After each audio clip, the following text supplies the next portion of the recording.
الحمد لله نحمده ونستعينه ونستغفره ونؤمن به ونتوكل عليه ونعوذ بالله من شرور أنفسنا ومن سيئات أعمالنا من يهده الله فلا مضل له ومن يضلله فلا هادي له ونشهد أن لا إله إلا الله وحده لا شريك له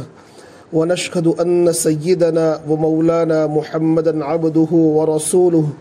صلى الله تعالى عليه وعلى آله وأصحابه أجمعين. قال الله تبارك وتعالى: أعوذ بالله من الشيطان الرجيم. بسم الله الرحمن الرحيم.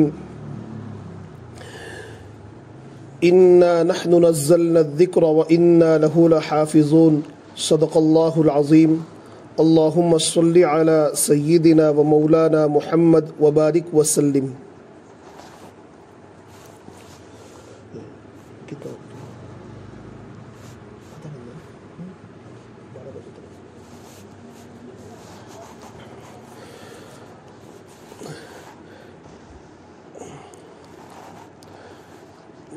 میری مائیں اور بہنیں، اللہ تبارک و تعالیٰ کا فضل و احسان ہے کہ اللہ تبارک و تعالیٰ نے رمضان المبارک کے مہینے میں ہم کو 10 روزے عافیت کے ساتھ رکھنے کی توفیق عطا فرمائی اور ہمت اور قوت عطا فرمائی. یہ اللہ کا احسان ہے. یقینی طور پر بندے کے بس کی طاقت نہیں ہے کہ وہ اللہ تبارک و تعالیٰ کی عبادت کر سکے. یہ اللہ ہی کا احسان ہے کہ اللہ تبارک و تعالیٰ اپنے بندوں اور بندیوں کو طاقت اور قوت دیتا ہے کہ وہ اللہ کی عبادت کرے. ورنہ اللہ تبارک و تعالیٰ کی ذات اتنی پاکیزہ اور اتنی بڑی ذات کہ اس ذات کی ہم عبادت کیسے کریں، اور ہمارے بدن کا ایک ایک عضو، بدن کا ایک ایک انگ گناہوں کے اندر مبتلا، اللہ کی نافرمانی کے اندر مبتلا، اور پھر اللہ تبارک و تعالیٰ ہمارے انہی اعضاء کو جو ہے اپنی عبادت کے لیے استعمال کرنے کی توفیق دیتا ہے. یہ بھی اللہ تبارک و تعالیٰ کا بڑا کرم ہے، احسان ہے.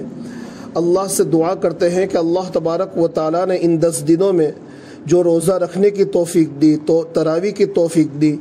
جو نیک کام کرنے کی، تلاوت کی، ذکر و عبادت کی توفیق دی، تو اللہ تعالیٰ اپنے فضل و کرم سے قبول فرماوے.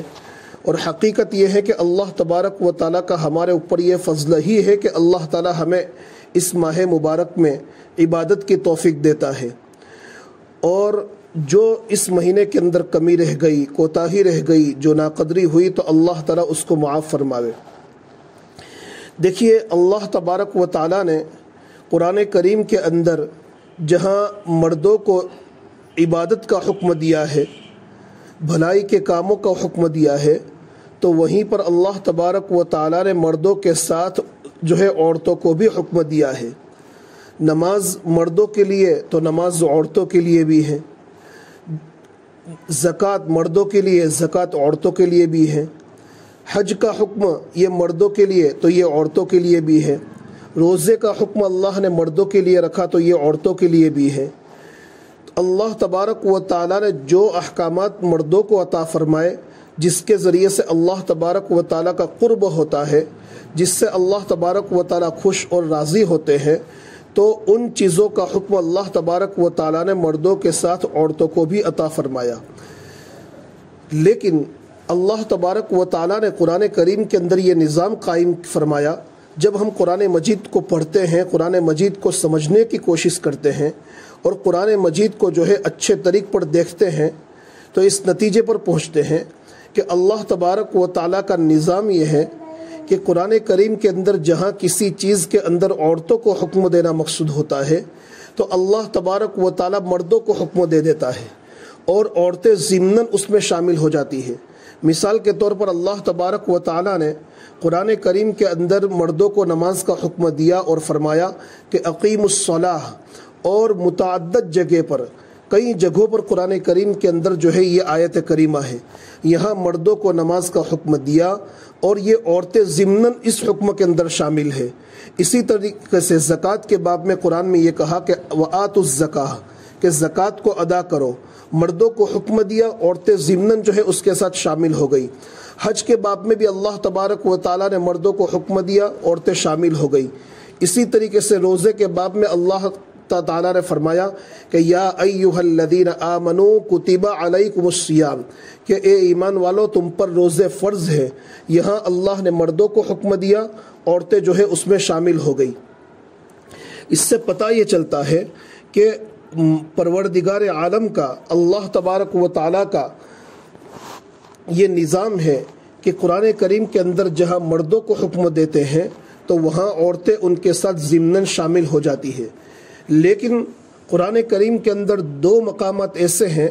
کہ ان مقامات پر اللہ تبارک و تعالیٰ نے مردوں کو الگ حکم دیا، عورتوں کو الگ حکم دیا، حالانکہ باتیں دونوں ایک ہی ہے۔ اللہ چاہتے تو دونوں کو ایک ساتھ حکم دے سکتے تھے، لیکن اس کے باوجود اللہ تبارک و تعالیٰ نے اس چیز کی اہمیت کو واضح کرنے کے لیے، اس چیز سے مردوں اور عورتوں کو مکمل طور پر بچانے کے لیے جو ہے مستقل طور پر قرآن کریم کے اندر مردوں کے لیے الگ حکم عطا فرمایا اور عورتوں کے لیے الگ حکم دیا۔ کون سی دو جگہ؟ ایک جگہ تو جو ہے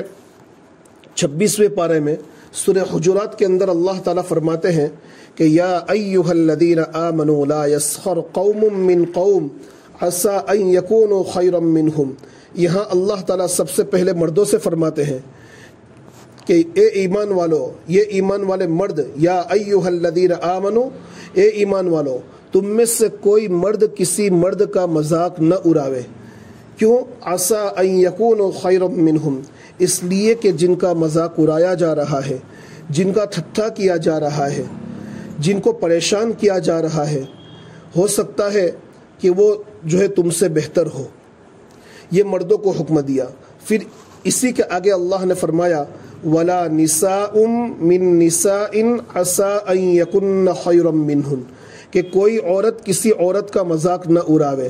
ہو سکتا ہے کہ جس کا مذاق کیا جا رہا ہے، جس عورت کو جو ہے ذلیل کیا جا رہا ہے، وہ عورت جو ہے اس سے بہتر ہو، یعنی اللہ تبارک و تعالیٰ کی نگاہ میں اس کا مقام بہت زیادہ ہو۔ دیکھو یہ حقیقت ہے کہ کبھی کبھی ایسا ہوتا ہے کہ ہم جن کو دنیا کے اندر ذلیل سمجھتے ہیں، بے عزت سمجھتے ہیں، کوئی ان کو پوچھنے والا نہیں، کوئی ان کی طرف دیکھنے والا نہیں، ان کا چرچا، ان کا تذکرہ لوگوں کے سامنے نہیں، اگر وہ کسی مجلس کے اندر بیٹھا ہو تو کوئی جو ہے وہ سب سے اخیر میں ہوتے ہیں، ان کے حال بھی جو ہے پراگندہ ہوتے ہیں، لیکن یقیناً اللہ تبارک و تعالیٰ کے یہاں جو ہے ان کا بڑا مقام ہوتا ہے۔ ایک صحابی رضی اللہ تعالیٰ عنہ بڑے زبردست صحابی ہیں۔ ایک مرتبہ بازار کے اندر کھڑے ہو کر سبزیوں کو بیچ رہے تھے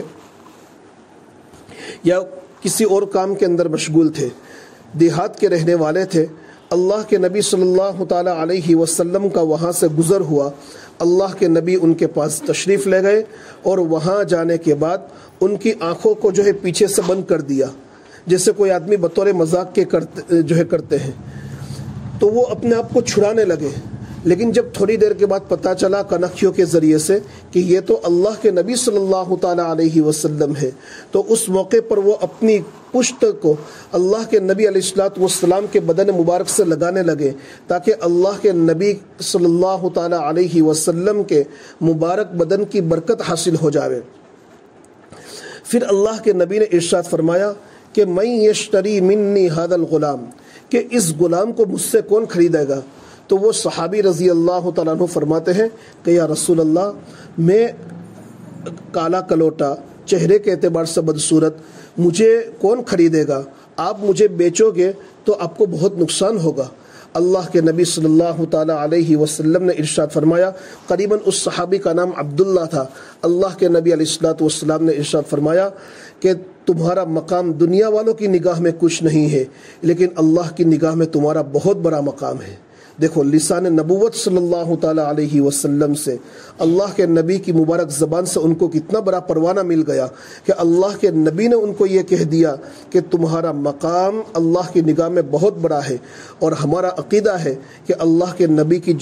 اللہ کے نبی علیہ الصلوۃ والسلام کی زبان مبارک سے جو بات نکلتی ہے وہ وحی ہوتی ہے، وہ اللہ کی طرف سے ہوتی ہے، گویا اللہ ہی نے ان کو کہہ دیا کہ ہماری نگاہ کے اندر تمہارا مقام، تمہارا مرتبہ بہت بڑا ہے۔ اسی طریقے سے ایک اور صحابی رضی اللہ تعالیٰ عنہ حضرت انس ابن نضر رضی اللہ تعالیٰ عنہ، انس ابن مالک کا نام تو آپ نے کتابوں کے اندر بارہا سنا ہوگا، لیکن ایک صحابی جن کا تذکرہ بہت کم آتا ہے، حضرت انس ابن نضر رضی اللہ تعالیٰ عنہ بڑے سادے سمپل رہنے والے صحابی تھے۔ غزوہ احد میں جو ہے ان کا انتقال ہو گیا، وہ شہید ہو گئے۔ ایک مرتبہ ان کے ساتھ ایک مسئلہ ہو گیا، اور وہ مسئلہ یہ ہوا کہ ان کی پھوپھی جو بڑی ضعیف تھی، تو انہوں نے ایک مرتبہ اپنے محلے کے یا اپنے گاؤں کے کسی بچے کو جو ہے تھپڑ مارا، جس کی بنیاد پر ان کا جو ہے اس بچی کا جو ہے دانت ٹوٹ گیا۔ اب بچی کے گھر والے یہ کہنے لگے، دیکھو شریعت کا قانون یہ ہے کہ وَكَتَبْنَا عَلَيْهِمْ فِيهَا أَنَّ النَّفْسَ بِالنَّفْسِ وَالْعَيْنَ بِالْعَيْنِ وَالْأَنْفَ بِالْأَنْفِ وَالْأُذُنَ بِالْأُذُنِ وَالسِّنَّ بِالسِّنِّ، کہ شریعت کا جہاں اسلامی نظام ہو، تو جہاں اسلامی نظام قائم ہو، اسلامی حکومت قائم ہو، تو وہاں شریعت کا قانون یہ ہے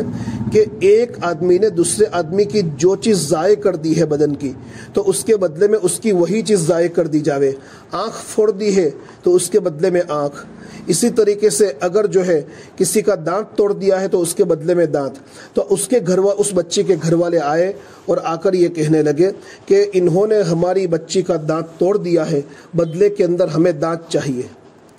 اللہ کے نبی علیہ الصلوۃ والسلام اس موقع پر جج تھے، شریعت کے مطابق فیصلہ کرنے والے تھے۔ اللہ کے نبی نے فیصلہ کر دیا کہ قرآن کا قانون یہ ہے کہ دانت کے بدلے میں دانت ہوگا، تو جو ہے یہ نظام قائم کیا جاوے۔ تو یہ انس ابن نضر رضی اللہ تعالیٰ عنہ اللہ کے نبی کے پاس آئے اور آ کر کہنے لگے کہ یا رسول اللہ، میری پھوپھی بہت بوڑھی ہے، بہت کمزور ہے، اگر آپ ان کے دانت کو توڑ دیں گے، آپ جو ہے اب ان کے دانت کے توڑنے کا حکم دیں گے تو پھر اس صورت میں اور زیادہ وہ پریشانی میں مبتلا ہو جائے گی۔ ایک کام کیجئے، آپ ان سے یہ کہیے کہ دانت کے بدلے میں جو ہے دیت یعنی رقم لے لے۔ اللہ کے نبی نے فرمایا شریعت کا فیصلہ ہے، میں بدل نہیں سکتا۔ ہاں اگر ان کے گھر والے راضی ہو جاوے، یا تو ان کو اختیار ہے، یا تو معاف کر دے وے، یا پھر دانت کے بدلے میں دانت لے وے، یا پھر دانت کے بدلے میں رقم لے وے، یہ ان کا اختیار ہے، لیکن میں شریعت کے فیصلے کو بدل نہیں سکتا۔ لیکن انس ابن نضر رضی اللہ تعالیٰ عنہ نے وہیں پر اللہ کے نبی کی موجودگی میں زور سے قسم کھائی کہ اللہ کی قسم، میری پھوپھی کا دانت نہیں ٹوٹ سکتا۔ اللہ کے نبی نے فرمایا کہ انس تم قسم مت کھاؤ، یہ جو ہے یہ دیت یہ جو ہے قصاص کا مسئلہ ہے، اس میں قسم نہیں کھانی چاہیے، لیکن انہوں نے قسم کھا لی۔ بہرحال ایک تھوڑی دیر ہوئی تھی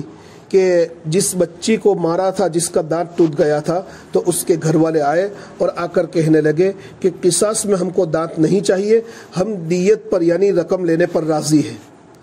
تو بہرحال رقم دے دی گئی اور مسئلہ حل ہو گیا، لیکن اللہ کے نبی صلی اللہ تعالیٰ علیہ وسلم کی زبان مبارک سے اس موقع پر جو جملہ نکلا وہ میں آپ کو بتلانا چاہتا ہوں۔ اللہ کے نبی نے ارشاد فرمایا رب اشعث اغبر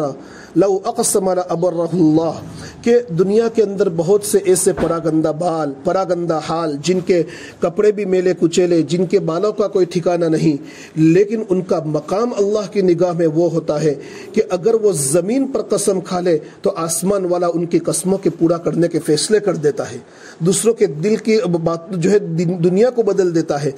کہ ان کے دل میں اللہ نے قصاص کے بدلے میں جو ہے دیت کی بات ڈال دی۔ تو یہ ہے،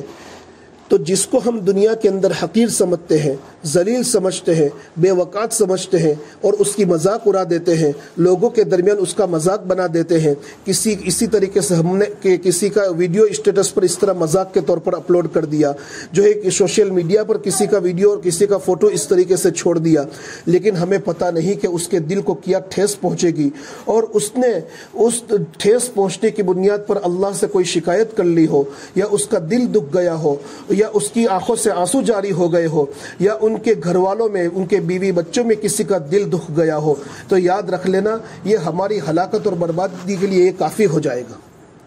اللہ تبارک و تعالیٰ اپنے حقوق معاف کر سکتا ہے، لیکن جو حقوق بندوں سے متعلق ہے، جو حقوق بندوں سے ریلیٹڈ ہے، جب تک یہ بندہ معاف نہیں کرے گا، اس سے ہم معافی نہیں مانگیں گے، جن سے جانے اور انجانے میں ہم سے تکلیف پہنچتی ہے، تو وہاں تک اللہ تعالیٰ بھی معاف نہیں کرے گا۔ بہت سنبھلنے کی ضرورت ہے، اس لیے کسی کو تکلیف پہنچانے، کسی کو ذلیل کرنے، کسی کو بے عزت کرنے سے پہلے ہمیں بہت سوچ لینا چاہیے۔ اب اس آیت کریمہ میں اللہ تبارک و تعالیٰ نے جہاں مردوں کو الگ حکم دیا، عورتوں کو الگ حکم دیا، تو آخر وہ کون سی بات ہے کہ اللہ تبارک و تعالیٰ نے دونوں حکم الگ دیے؟ بڑے بڑے حکم، نماز کا حکم، زکوٰۃ کا حکم، روزے کا حکم، اللہ تبارک و تعالیٰ نے ایک آیت کے ذریعے دیا کہ مردوں کو دے کر عورتوں کو اس میں شامل کر لیا، لیکن اس حکم کے اندر آخر وہ کون سی بات تھی کہ جس کی بنیاد پر اللہ تبارک و تعالیٰ نے مردوں کو الگ حکم دیا، عورتوں کو الگ حکم دیا؟ اس کی وجہ مفسرین نے لکھی ہے۔ مفسرین نے لکھا ہے کہ دیکھو، جیسے اللہ تعالیٰ اس آیت میں فرماتے ہیں اور مردوں کو کہتے ہیں کہ اے مرد، تو کسی مرد کا مذاق مت اڑا، اس لیے کہ جس کا تو مذاق اڑا رہا ہو وہ تجھ سے بہتر ہو، اور عورتوں کو یہ کہا کہ یہ عورت تو کسی دوسری عورت کا مذاق مت اڑا، اس لیے کہ جس کا تو مذاق اڑا رہی ہے وہ تجھ سے بہتر ہو۔ یہ دونوں کو حکم الگ اس لیے دیا کہ اللہ تبارک و تعالیٰ بتلانا یہ چاہتے ہیں کہ عام طور پر عورتوں کے اندر جو ہے، مردوں سے بھی زیادہ عورتوں کے اندر کسی کو حقیر سمجھنے، کسی کو ذلیل سمجھنے اور کسی کو نیچا دکھانے کی عادت عام طور پر پائی جاتی ہے۔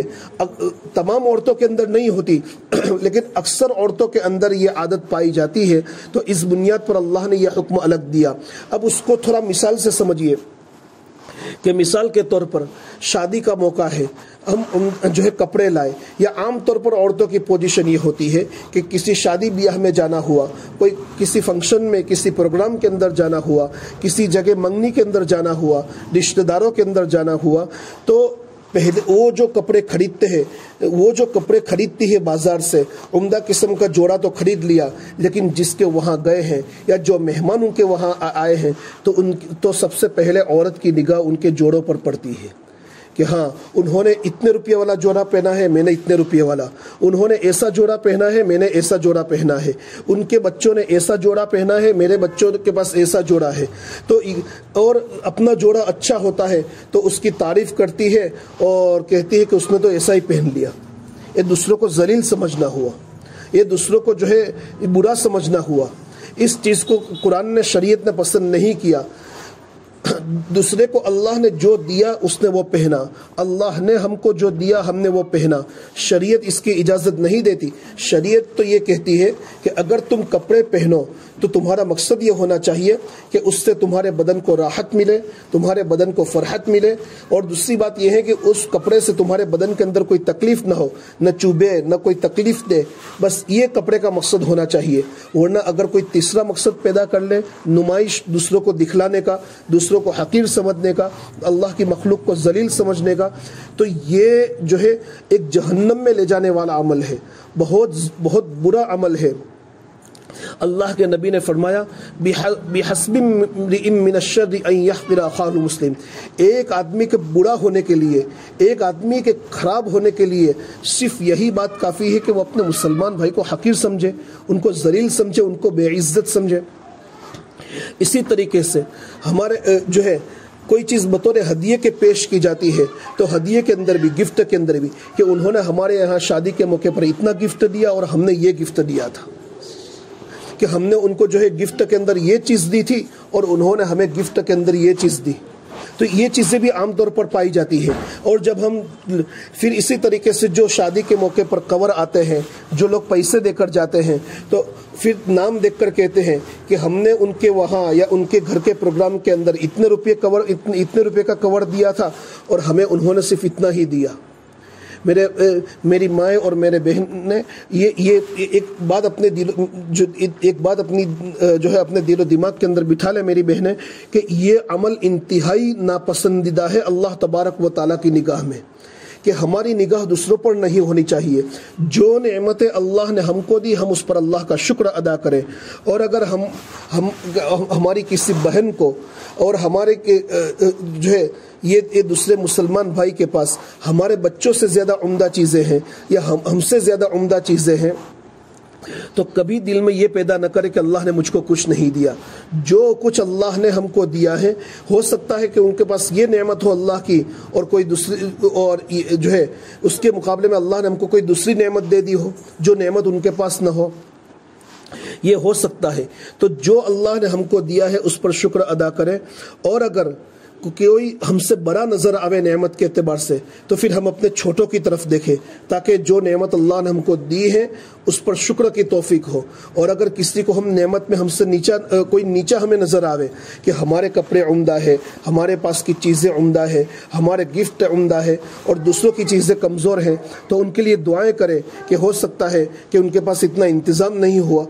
بس اس نے جو آپ کو دیا ہے وہ محبت کی خاطر دیا ہے، اس نے آپ کی عزت کی خاطر دیا ہے، اس کا لحاظ رکھے۔ اور جو اس نے کم دیا ہے تو آپ ان کے لیے دعا کریں کہ ہو سکتا ہے کہ وہ کسی پریشانی کا شکار ہوگا، کسی کمزوری کا شکار ہوگا، اللہ تبارک و تعالیٰ اس کو بھی عافیت عطا فرماوے، لیکن کسی کو حقیر اور ذلیل نہیں سمجھنا چاہیے۔ عام طور پر ہمارے یہاں شادیوں کے، چونکہ اب شادی کا موقع آیا تو شادی کے اعتبار سے بھی میں چند باتیں آپ کے سامنے ذکر کر دوں۔ دیکھیے بہت بنیادی باتیں ہیں، اس پر تھوڑی توجہ دیں کہ دیکھو عام طور پر آج ہماری مسلمان نوجوان بچیوں کی پوزیشن بہت جو ہے بگڑ چکی ہے۔ امت کے حالات پوری دنیا کے سامنے ہیں کہ آئے دن مسلمان نوجوان بچیاں اپنے ایمان کے سودے کر رہے ہیں، اور دنیا کے اندر ایسے ایمان کے لٹیرے بیٹھے ہوئے ہیں، ایسے ایمان کے دشمن بیٹھے ہوئے ہیں کہ جو مسلمان بچیوں کے نقاب کو چیرنا چاہتے ہیں، جو مسلمان بچیوں کے نقاب کو ختم کرنا چاہتے ہیں، ان کی عزتوں سے کھلواڑ کرنا چاہتے ہیں، ان کو ذلیل اور بدنام کرنا چاہتے ہیں، ان کے ایمان کا سودا کرنا چاہتے ہیں۔ میری مائیں اور بہنیں اس موقع اور ہماری اگر نوجوان بہنیں بھی یہاں موجود ہیں تو میں ان سے کہوں گا کہ دیکھو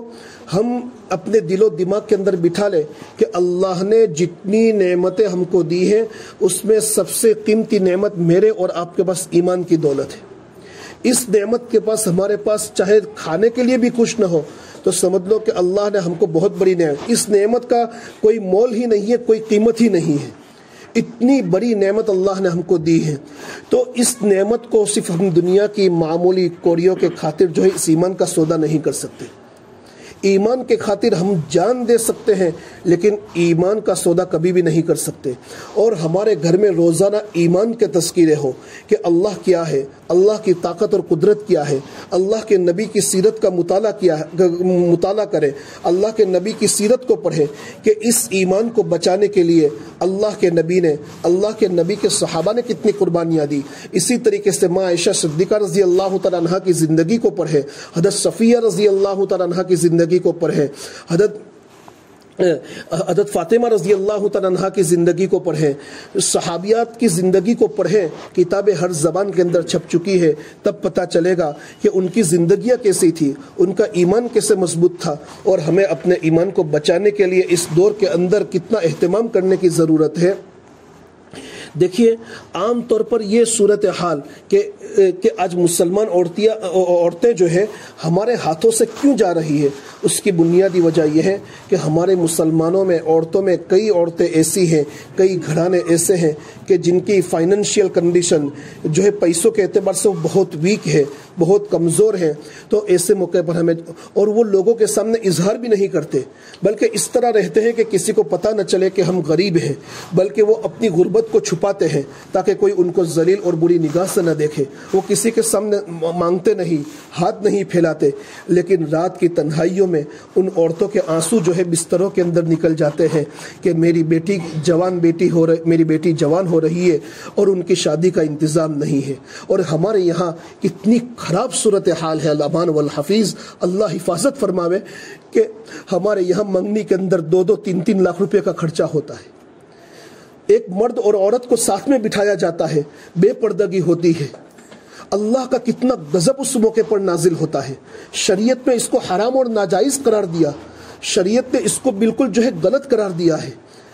میری مائیں اور بہنیں, اس سے اپنے آپ کو مکمل طور پر بچاوے.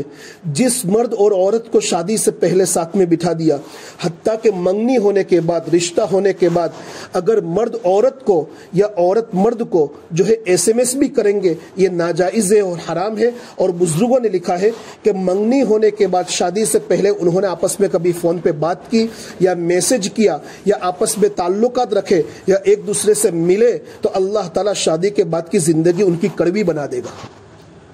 ان کی برباد کر کے رکھ دے گا. کیوں؟ اس لیے کہ شادی سے پہلے جو ہے آپس میں بات کرنا یہ زبان کا زینا, ان کو دیکھنا یہ آنکھوں کا زینا, ان سے ملاقات کرنا یہ ہاتھ کا زینا, ان کے متعلق دل و دماغ میں سوچنا, ان کا تصور بھی دماغ میں لانا منع ہے کہ وہ عورت کیسی ہوگی, اس لیے کہ ان کا تصور دل و دماغ میں لانا اور سوچنا یہ ذہن کا زینا ہے.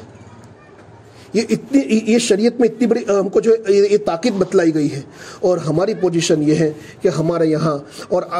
اسی لیے آپ عورتیں ایک نظام بنائیے کہ ہم اپنے گھر کے مردوں سے کہیں گے اور بچوں کو بھی کہیں گے, بچیوں کو بھی کہیں گے کہ دیکھو ہماری بچی کی جب شادی آوے یا ہمارے لڑکے کی, ہمارے بیٹے کی جب شادی آوے, تو ہمیں نہ شادی میں کوئی خرچہ زیادہ کرنا ہے, نہ منگنی کے اندر زیادہ خرچہ کرنا ہے, بلکہ اگر ہمارا 3 لاکھ روپے 2 لاکھ روپے خرچہ کرنے کا ارادہ ہے تو ہم یہ اپنے گھر کی شادی 30 سے 40 ہزار کے اندر کر دیں گے. جو رقم بچے گی اس سے کسی غریب عورت کی شادی کروا دیں گے, کسی غریب کی ضرورتوں کو پورا کریں گے. اور یہ نہیں آپ گھر میں جو ہے ایک گھر کے سارے افراد جمع ہو, عورتیں جمع ہو, مرد جمع ہو اور بیٹھ کر یہ نظام بناوے. یہ شریعت کا, یہ صرف سننے کے لیے نہیں ہے آج ہی سے, بلکہ آج ہی سے, اسی ہفتے سے آپ جو ہے گھر میں سب جمع ہو اور یہ نظام بناوے کہ آج سے ہمارے گھر میں کوئی بھی ایسا خلاف شریعت کام نہیں ہوگا. ہم ہماری بیٹی کی شادی, ہمارے بیٹے کی شادی اس طرح نہیں کریں گے جس سے ساری دنیا خوش ہو لیکن اللہ اور اس کے رسول ناراض ہو. بس آپ یہ نظام کر لیں کہ ہم جو ہے کوئی بڑا ہال بک نہیں کروائیں گے, مسجد میں نکاح ہوگا, مختصر تھوڑا سا کھانا ہوگا, اور 30-40 ہزار کے اندر زیادہ سے یہ بھی بہت ہے کہ 50 ہزار کے اندر شادی کر لیں گے. اور جو 1.5 لاکھ کی 2 لاکھ کی رقم بچے گی ہم اپنی یہ جو ہے اپنی اولاد کو دیں گے تاکہ وہ کوئی ترقی کر سکے, انہیں آگے چل کر ضرورت ہو تو وہ اپنی ضرورتوں کو پورا کر سکے, اپنی اولاد کی ترقی میں وہ رقم لگاوے, اپنے گھر کی ترقی میں وہ رقم لگاوے, اللہ کے جو ہے مسجد کے اندر وہ رقم لگاوے, اپنے محلے اور پڑوسیوں میں, اپنے رشتہ داروں میں دیکھو ہم یہ سمجھتے کہ کوئی غریب اور مالدار, ہمیں اندر سے ایک چیز کی انکوائری کرنی پڑے گی, بہت باریکی سے دیکھنا پڑے گا. اگر باریکی سے دیکھیں گے تو آپ کو یہ نظر آئے گا کہ بہت سے لوگوں کے یہاں جو ہے سال میں 1 مرتبہ گوشت کھانے کے لیے پیسہ نہیں ہے. ایسے لوگ مل جائیں گے, ایسے لوگ ملیں گے تو آپ جو ہے ان کی ضرورتوں کو پورا کیجئے, غریب عورتوں کی شادی کروائیے, تو اس سے آپ کو جو سکون ملے گا, اس سے آپ کو جو ہے آپ کے گھر میں جو برکتیں پیدا ہوگی اس کا تصور نہیں کر سکتے. گھروں کے جھگڑے ختم ہو جائیں گے, گھروں کی پریشانیاں ختم ہو جائیں گی. کیوں؟ اس لیے کہ آپ نے کسی کی شادی کروا کر کسی کمزور کی, کسی غریب کی ضرورت کو پورا کر اللہ کی مخلوق کے ساتھ خیر اور بھلائی کا معاملہ کیا ہے. اور اللہ کے نبی صلی اللہ تعالی علیہ وسلم ارشاد فرماتے ہیں کہ الخلق عیال اللہ, یہ مخلوق اللہ کا پریوار ہے. فَأَحَبُّ الْخَلْقِ إِلَى اللَّهِ مَنْ أَحْسَنَ إِلَىٰ عَيَالِهِ, اور اللہ کے نزدیک سب سے زیادہ پسندیدہ وہ ہیں جو اللہ کے پریوار کے ساتھ, اللہ کی مخلوق کے ساتھ بھلائی کا معاملہ کرے. دیکھو کسی کمزور کی مدد کر کے ہم اللہ کو کتنے پیارے اور محبوب بندے بن سکتے ہیں, اللہ کی نگاہ میں ہمارا کتنا مقام بڑھ سکتا ہے. میری مائیں اور میری بہنیں، یہی چیز ہمارے لیے نجات اور کامیابی کا ذریعہ بن جائے گی۔ اسی لیے میں آپ سے بار بار ریکویسٹ کرتا ہوں، ہاتھ جوڑ کر کہتا ہوں کہ اللہ کے واسطے یہ مت سوچو کہ لوگ کیا کہیں گے کہ ہماری شادیوں میں اب تک کھا لیا، ہمارے کپڑے لے لیے اور اب جو ہے ہمیں نہیں کھلایا۔ لوگوں کی پرواہ چھوڑ دو، میرا اللہ اور میرے نبی کیا کہیں گے۔ یہ ہماری گندی حرکتیں جب اللہ کے نبی کے دربار میں پہنچے گی تو اللہ کے نبی کی جو ہے کیا کہیں گے کہ میں اپنی امت کے لیے بھوکا رہا، پیاسا رہا، پیٹ پر پتھر باندھے اور اپنا خون بہایا۔ میری امت کے لوگوں نے میرے خون کے اور میرے آنسوؤں کے ایک قطرے کی جو ہے اتنی بھی قدر نہیں کی۔ ہم جو ہے اس کو سوچیں اور اس رقم کو بچائے۔ آج مسلمانوں کو جو ہے پیسوں کو بچانے کی بہت ضرورت ہے۔ عیاشی میں اور اپنے نفس پرستی میں پیسوں کو نہیں خرچ کرنا چاہیے، اس کی مکمل طور پر حفاظت کریں۔ ہم اپنی محنت کی کمائی اللہ کی نافرمانی اور حرام کاموں میں کیوں لگائے؟ اللہ کو ناراض کرنے میں کیوں لگائے کہ ہال بک کرنا، وہاں بے پردگی عام ہو اور جو ہے فضول خرچی کر دینا، یہ شریعت کے اندر بالکل جو ہے ناپسندیدہ ہے۔ آپ کی جب آپ ہال بک کرتے ہوں گے، وہاں غریب کی عورتیں بھی آتی ہوگی یا ان کا وہاں سے گزر ہوتا ہوگا، یا آپ کے گھر کے باہر جہاں منڈپ لگا ہوگا اور گھر میں جو ہے کوئی پروگرام چل رہا ہوگا اور قریب میں کسی جو ہے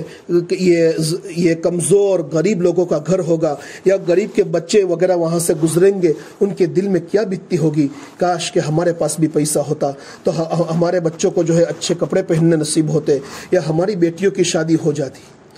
ہم کسی کا دل دکھا کر اپنی خوشیاں نہیں منا سکتے۔ ایک مومن کا کام نہیں کہ کسی کا دل دکھا کر جو ہے ہم اپنی خوشیاں مناوے۔ اسی لیے میری مائیں اور بہنیں، میں آپ کو خاص طور پر تاکید سے اس لیے کہتا ہوں کہ اگر عورتیں یہ ٹھان لیں کہ ہمیں جو ہے شریعت کے مطابق کرنا ہے، چاہے دنیا والے کچھ بھی کہیں، اور آپ اللہ کے لیے دنیا والوں کی پرواہ نہیں کرو گے، اللہ دنیا والوں کے دلوں میں محبت ڈال دے گا، اس لیے کہ ان کے قلوب بھی اللہ کے ہاتھ میں ہے۔ اگر عورتیں یہ گھر میں ٹھان لے تو پھر مردوں کے لیے کام آسان ہو جاتا ہے۔ اگر مرد ٹھان لے لیکن عورتیں تیار نہ ہو تو کام مشکل ہو جاتا ہے۔ لیکن اللہ نے عورتوں کو وہ جذبہ دیا ہے، وہ صلاحیت دی ہے کہ اگر گھر کی عورتیں تیار ہو جاوے تو پھر اس صورت میں جو ہے یہ گھر کے مردوں کے لیے اور آسان ہو جاتا ہے۔ اور دوسری بات، نہ اس کے لیے قرضہ کرے۔ اور سب سے ایک اہم بات یہ ہے کہ میں تمام عورتوں سے، میں ہر جگہ پر یہ بات کہتا ہوں کہ ہم اپنے گھر میں جن بچوں کی شادیاں ہونے والی ہے تو بچوں سے یہ کہے، لڑکوں سے یہ کہے کہ دیکھو، جس لڑکی کے ساتھ تمہارا رشتہ ہونے والا ہے یا لڑکے کے ابا جو ہے یا لڑکے کے امی، وہ عورت کے گھر والوں سے، جس لڑکی کے ساتھ اس کا رشتہ ہونے والا ہے اس کے گھر والوں سے یہ کہہ دے کہ آپ کی بیٹی جب ہمارے یہاں شادی کے بعد آئے گی اور شادی کے دن جب اس کو گھر پہ بھیجیں گے تو آپ کو معلوم ہے کہ اس دن جو ہے کتنا مہنگا جوڑا خریدتے ہیں۔ جس کپڑے کو پہن کر وہ پہلی رات میں، پہلے دن میں شوہر کے گھر پر آتی ہے تو کتنا مہنگا جوڑا پہنتی ہے، قریباً 20,000 کا 25,000 کا جوڑا ہوتا ہے۔ وہ اتنا جاڑا ہوتا ہے کہ ایک مرتبہ پہننے کے بعد زندگی میں کبھی وہ کام میں نہیں آتا۔ یہ 20,000 ہمارے بگڑ جاتے ہیں۔ تو اب یہ اتنا سارا سجایا اور اتنا سارا مہنگا جوڑا کس کے لیے خریدا ہے؟ شوہر کو دکھانے کے واسطے، کہ شوہر کو اچھا لگے، دنیا والوں کو دکھانے کے لیے نہیں، وہ تو حرام ہے، صرف شوہر کو دکھانے کے واسطے۔ اگر یہ جو ہے شوہر کے گھر والے اور شوہر یہ کہلوا دے کہ اگر تم 3,000 کے کپڑے پہن کر آؤ گی 25,000 کے جگہ پر، 2,000 کا جوڑا پہن کر آؤ گی 25,000 کی جگہ پر، تو بھی ہمیں اچھی لگو گی، ہمیں پسند ہے، برائے مہربانی یہ 25,000 کا زیادہ خرچہ مت کیجیے، یہ رقم اپنے ماں باپ کے ہاتھ میں دے دیجیے، اگر گھر میں کوئی بیمار ہے ان کی دواؤں میں استعمال کیجیے، غریبوں پر صرف کیجیے، یقینی طور پر اللہ تبارک و تعالی زندگی کا سکون عطا کرے گا، زندگی کی لذت عطا کرے گا۔ کسی کا دل دکھا کر اور اللہ کی نعمت کو ضائع کر کے ہم زندگی میں کبھی بھی سکون سے نہیں رہ سکتے۔ اسی لیے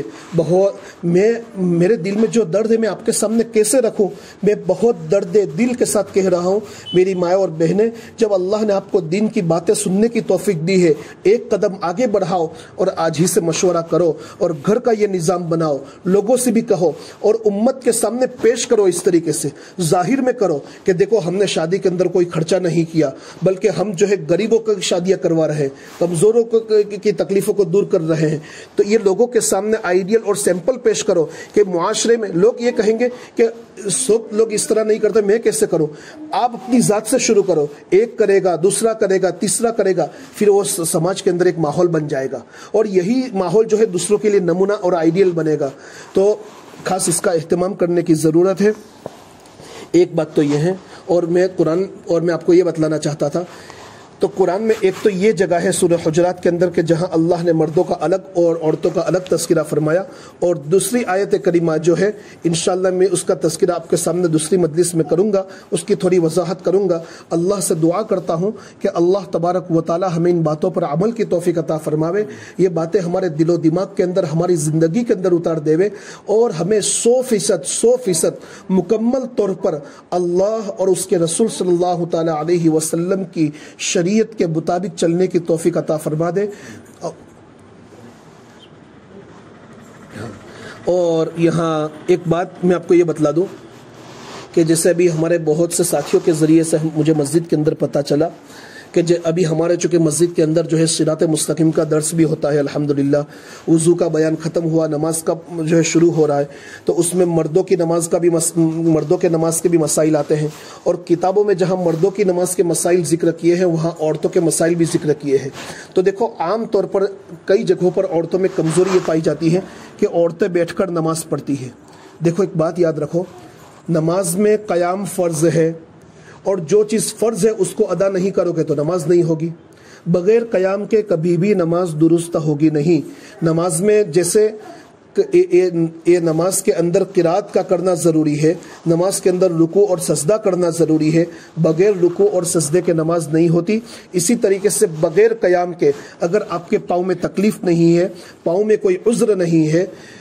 تو اس صورت میں کھڑے ہو کر نماز پڑھنا فرض ہے۔ اور ایسا نہیں کہ صرف پہلی رکعت، یا ہر رکعت، پہلی رکعت سے لے کر آخری رکعت تک فرض نماز کا اور واجب نماز کا، فرض نماز فجر، ظہر، عصر، مغرب، عشاء، یہ پانچوں نماز، اور عشاء کی نماز کے بعد وتر کی 3 رکعت، یہ تو کھڑے ہو کر پڑھنا ہی فرض ہے۔ اگر آپ نے بیٹھ کر ادا کی تو یہ نماز ادا نہیں ہوگی۔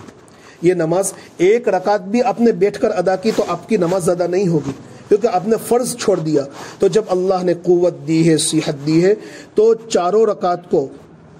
بلکہ فجر کی 2 رکعت، ظہر عصر کی 4 رکعت، مغرب کی 3 رکعت، عشاء کی 4 اور وتر کی 3 رکعت، تینوں رکعت مکمل طور پر کھڑے ہو کر ہی پڑھنا فرض ہے، کھڑے ہو کر ہی پڑھنا ہے۔ بیٹھ کر پڑھیں گے تو اس صورت میں ادا نہیں ہوگی، اس لیے خاص اس کا اہتمام کریں، اور گھر والوں کو بھی یہ بتلاویں کہ نماز میں جیسے رکوع اور سجدہ فرض ہے، ضروری ہے، اسی طریقے سے قیام کرنا بھی ضروری ہے، بغیر اس کے نماز نہیں ہوگی۔ اللہ تعالی ہمیں اپنی نمازوں کو درست کرنے کی توفیق عطا فرماوے۔ سبحان اللہ و بحمدہ، سبحانک اللہم و بحمدک، ونشہد ان لا الہ الا انت نستغفرک ونتوب الیک۔ جزا اللہ عنا نبینا محمد صلی اللہ تعالی علیہ وسلم بما هو اہلہ،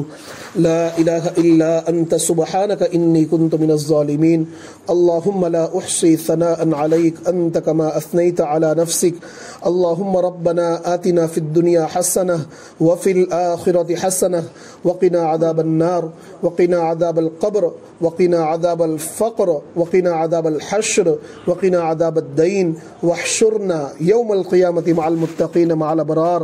ربنا اغفر لی ولوالدی وللمؤمنین یوم یقوم الحساب۔ رب اجعلنی مقیم الصلاة ومن ذریتی ربنا وتقبل دعاء۔